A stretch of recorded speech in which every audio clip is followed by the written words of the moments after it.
Hi, peepers. So we are now into week 26 of chemotherapy, which completes my 4 stages of chemotherapy. So I started chemotherapy on the 20th of November 2018, and now today's date is I think it's the 13th of May 2019. So I've had 6 months of chemotherapy. And boy, it has impacted my body somewhat. Things that the doctors don't always tell you about what you're going through.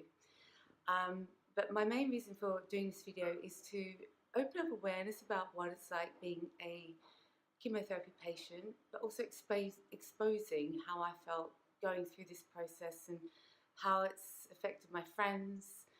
I mean, they're obviously going through a process with me as well, and how it's impacted with my work and the effects that it's had on my body. So I'm just going to break it down for you bit by bit, because there's so many weeks that I've missed. I've done a couple of weeks where I'd introduced what it was like going week by week, but I just got so weak towards the end, and I just felt so ill that I just couldn't bear myself to bring the camera up today and or on that day and just do week by week, because it was just too draining. So yeah, we had some wig mishaps, we've had some ups and downs with treatment, but throughout, I'm so pleased to say that I was actually able to keep working throughout the whole process of going into London Bridge and having chemotherapy. So I have to say, guys, Cancer Care Centre have been fantastic. I've still got a journey to go ahead. I've got my operation to go next and follow up with radiotherapy. So I'm one hurdle climbed out of the 3 that I've got ahead. So there's 2 more to go. Yeah, so hair loss, let's go there. Hair loss has been a bit of a killer, but I've managed to sort of like work through with well, I did try wigs, and wigs were disastrous. I think if you looked at my other videos, you'll see why. But I've managed to sort of like just get by with just scarves and just work with those. I just found that I just couldn't be asked with wigs and having to have wigs on my hair all the time to present myself as somebody else, which I didn't feel was quite real. For me, it was just, I wanted to be true to myself and sort of like still have me sandy there, whereas I felt like with wigs they were going to my eyes. I've lost all my lashes. I lost all my brows as well, but the brows were saved like this. This has been fantastic. I guess they're not perfect. I'm not a brow queen, but I'm more a lashes lady. But I have no lashes to talk about, so we're not going to even go there. But these brow stencils are fantastic. Okay, it's probably a little bit dirty. It's not the best, cleanest thing to show you. You can literally put this onto your brow like so. If I can just sort of like do that there, and you literally get your pencil and a brush, and it sort of like has this really cool compact that looks like this, and you've got your little brush and you've got your applicator, and I found that I was able to use this. So I'm just going to waffle on. But this really helped me, because I found without having brows, I felt like I had no identity, and I just felt like a moon face. Now, I'm not going to put this on, but you can just literally just brush over it, and it can make your brows darker. So only if it's because I've not got my glasses on, I won't be able to show you how I use it. It literally goes over the brow like so, and you just literally stencil it through, because not always are they going to be straight. And I think this might be a fine example of what not straight is. You can sort of see that that gives a little bit more definition to your brows, and it's a much nicer shape than having to do freestyle on a pencil, which looks freaking horrible. I look like a clown. So this has helped me tremendously. You can actually look this up. It's by Beautiful Brows. Lash Perfect, I think, might have something. The brow section might have something similar to this, but just Google stencils and brow stencils and see what pops up. They're fantastic. So a lot of time has passed since I've last done a vlog on this whole experience, and one thing I've learned is going through this process is firstly the impact it's had with my friends. I'm really lucky because I've actually gained a really close friend that was a mere acquaintance and I'd known for a few years, but I'd asked her to be part of my chemo support team. And through this experience, we've learned a lot together. And it's sort of like what she was very open and honest with me about how it impacted her, how she felt about me, and not perhaps knowing me going through this process, because I can tell you one thing for sure, is that you're never going to know how you're going to feel from one treatment to the next. And, you know, kind of felt like I was a bit of entertainment for some people. But do you know what? It took my mind off the seriousness of having to go through, having a cannula put in and having to go through the process of chemotherapy.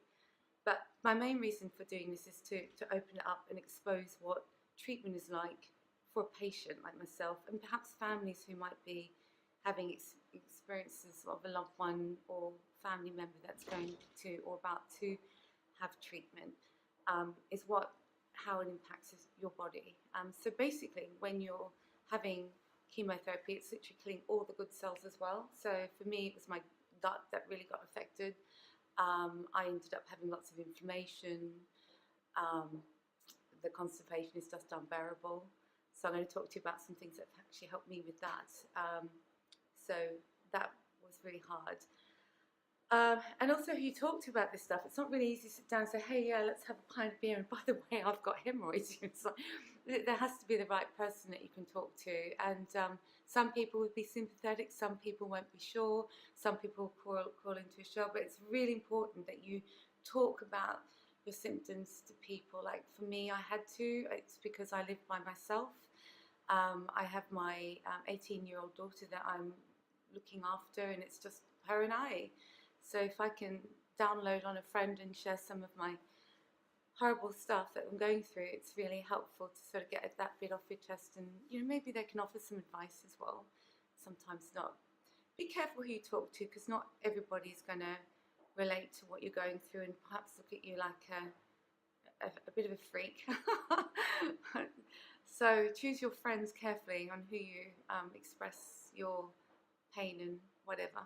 But going through the pain, let's talk about stuff that's going to help relieve that pain. For me, I might have mentioned this before in one of my other vlogs, is for gut health and for inflammation in the stomach, because this shit does hit your stomach badly. And I found on cycle 3 with EC, I found it particularly damaging for my feet and my hands. I'll show you my nails later. But for stomach health, this has been fantastic. I have literally, forget the 30 ml, I take 125 ml of this sucker twice a day. I'll wake up at 3 o'clock in the morning. If my stomach is inflamed, I will down this sucker down. It is fantastic. It immediately cools you down. It gets rid of the acidity. It helps to. It doesn't get rid of it completely. And it really helped me with that. And also, your doctors might offer you, and if you need it, and if you do start having inflammation in the gut, this gastro-resistant capsule, boy, she works. I asked this from your doctor, your chemotherapy nurse, or your oncologist, and take them. Don't think, you know, it's another side effect. It really does help relieve the constipation, but also the stomach upset that you get. Now, when your stomach is upset, that's going to trigger off all sorts of things happening to your body. Nails, one, okay. Feet are another. I can post you up a picture of what my feet look like. They're bloody hideous. But this is only temporary, so I'm, you know, just trying to share with you what helps me.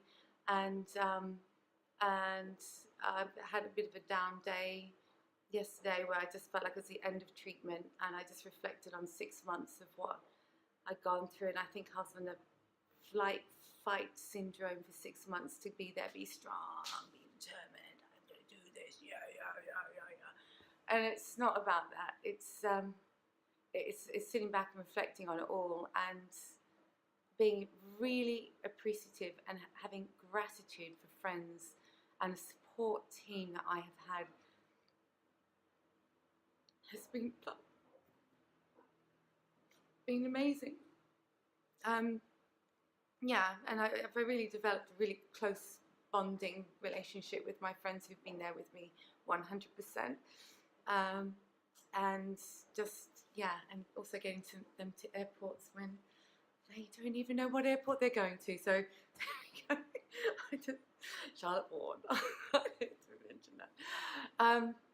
The tiredness is one thing that's really affected me for the last 3 or 4 months, in particular, that I was able to manage work. And even though it was 2 clients, I'd get to work, do 2 clients, and be grateful to go to my bed and just have a couple of hours rest, listen to my body, go to sleep when I need to, and try and rest up when I can. But over and above, this experience is a long way finished yet, and I've missed having hair, and can't wait to start being back to normal again. But you know, it's only temporary, and I keep telling myself that, and I get my days where it's really low. But I think even after treatment, I've got a 5-year climb to make sure I'm cancer free. So I think this is going to impact my diet quite considerably about what I'm going to be taking into my body from now on. You know, there's going to be some Sandy style bad stuff as well, but you know, maybe everything in moderation, and perhaps start respecting myself internally a little bit more. Not too much, but just a little bit more. And yeah, I just like trying to find things to say, because I think it's like 4 months since I've spoken to everybody, that you can see the changes that I've gone through, and I'm just trying to be really positive and throwing it out there that get your friends beside you, talk to your friends, talk to as many people as you can about what you're experiencing, because people out there, they need education about what we're going through. And this is the reason why I'm putting this video up, is to share what this is all like. And you're not the only one. If you are going through chemotherapy, or you are going through cancer, and you feel like you're the only one, that Macmillan have got support groups out there that can help you, and you know, they can help you financially if you need it, and you know, and be out there, just get yourself out. I need to get out today. It's just gorgeous weather out there. I mean, you should just see how beautiful it is. Like, I'm just gonna try and show you the sunshine. But here I am, being vigilant, doing a video to you guys and shouting out about what it's like to go through stuff. One last thing I'm just going to talk about things to help you through your stages of chemotherapy is that the constipation is immense. It's really bad. I'm not going to hide this secret. Do take these. Don't take lactulose, because when you're on chemotherapy, that literally liquefies everything into your stomach. It can actually make the nausea even worse. So this stuff will just help with the with any inflammation in your bowels or anything like that. So yeah, take a good look. Hands tend to get really dry. I'm not going to sort of like show you any magic creams, but this for me really works. This is Weleda, and I'm going to be using this on my nails and hands to try and get my nails back to nail health, because this is what I'm working with at the moment. It's not a pretty side. I used to have beautiful fingers, but I had to take my SNS stuff off, and I saw this after 6 months of what my nails really look like, and it was freaking shit. So, but it's not the SNS, it's the chemotherapy, because it's done the same thing to my toes, and I never did anything to my toes whilst I was having treatment. So yeah, yes, you suffer, and all these little telltale signs are starting to come out from my body, but it's temporary. And I'm going to show you what it's like getting my hair back again. So I figured it's pointless showing any pictures of what my hair looks like now, because it is none. And it normally takes about I was having chemo cycles every 3 weeks, so I'll show you my first hair growth on the 4th week after treatment, and then we'll do it every 3 to 4 weeks after that, and show you the progress of what it's like getting hair and lashes back again, and hopefully brows not too far away. But yeah, so if you've got family loved ones out there, hopefully this is going to help you, help them, help you, and maybe get a little bit of an understanding, because all I saw when I checked out on the internet was people giving a glossified impression of what it was like after they'd had chemotherapy, and they had a full head of hair, full head of makeup, face of makeup, and looked beautiful. So this is me going through it, and I've lived through it, and about to live through the next later stages. And yeah, thanks for caring, and hey to my 13 subscribers out there. Thanks for following. Okay, speak soon. Ciao.